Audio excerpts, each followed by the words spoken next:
Okay, humans have been fighting on the water for 3,000 years. The ancient Greeks used a massive fleet to ward off and defeat the Persian army. Again, this is naval warfare, not the history.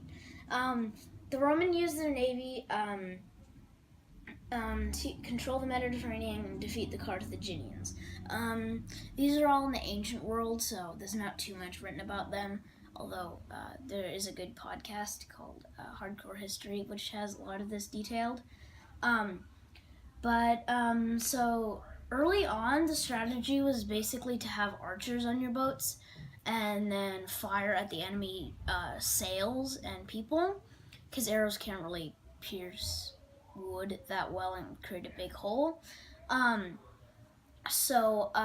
was some of the first strategies, but later on, the Romans developed a strategy of shooting like grappling hooks at enemy ships and boarding them. With their superior like army tactics, they'd go on with their centurions and beat them up. Then they would, if they repelled the Roman attack, they'd bombard them with like catapults and flaming boulders to set their ships on fire and go through the deck and make them sink. Meanwhile, in ancient China, they had very hand-to-hand style of combats. Like, they would ram into the boats and then board them, and then they'd both fight for a while, like, almost creating, like, an artificial land to fight on. And even the Romans used a very early type of, or the Italians, the Greeks, and the Romans used an early type of flamethrower called the Greek fire. It involved one of those, like, fire stokers, a tank, a nozzle, and then a fuel pump. And then they were, like, integrated into this weird, like, hand cannon looking thing. And it was, like, an early version of napalm, because it could actually burn, like, on top of water. Like, fire still can burn on wooden things on top of water, but it worked much better than just throwing, like, a match on it. So,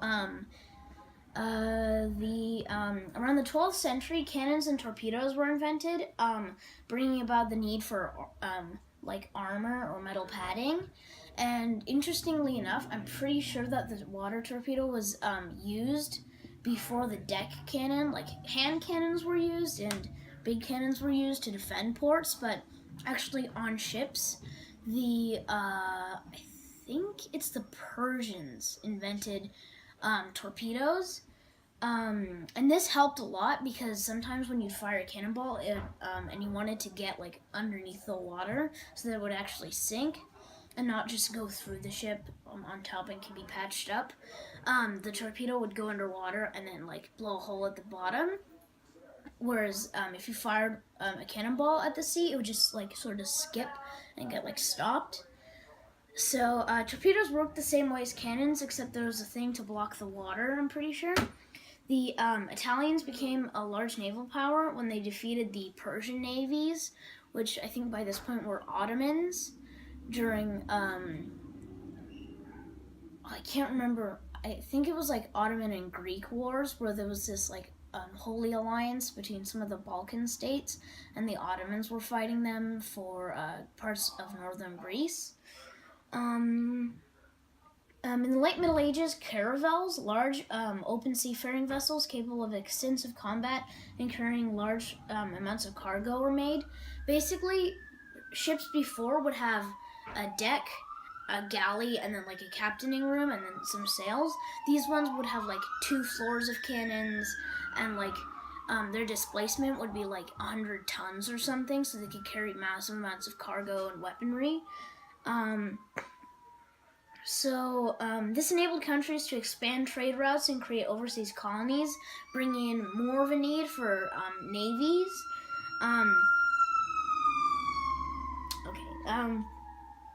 In 1588, the Spanish and Portuguese forces tried to defeat the English fleet, but was thoroughly defeated. This led to the rise of the Royal Navy, so they started becoming better and better. And this question, it's a question in NOED, I think, about the Spanish fleet being completely wrecked by the English. And in the 17th century, the Dutch and Royal Navies were like big rivals. The Dutch controlled a lot of the Netherlands, and the English controlled a lot of like the Americas and a lot of India. And they were big like rivals. So this is like really funny and kind of like a cheap move. But in the 17th century, the Dutch fleet sailed right up the Thames, spelled Themes. It sounds like Thames or Thames, and which goes right to London, which is the capital. So it goes right through London, and they sailed up, and basically, like along the way, were just like bombarding the English ships and destroyed their navy, and they couldn't recover for 50 years. Then in the 18th century, French and Spanish fleets, like under Napoleon's control, or he wasn't the admiral, but they were his fleets, were decimated in the Battle of Trafalgar by the British Admiral Horatio Nelson, and he died there too. But a few years before that, their fleet had been also destroyed, just the French fleet this time, at the Battle of the Nile, where they were ambushed by the British Navy. And in the 19th century, steam-powered boats arose, as well as requiring no wind and less works. These steam engines could sport steel armor, like a lot better.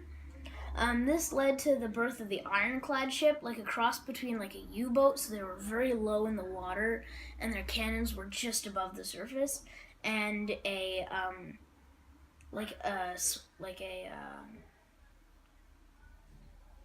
wait, sorry, I lost my place.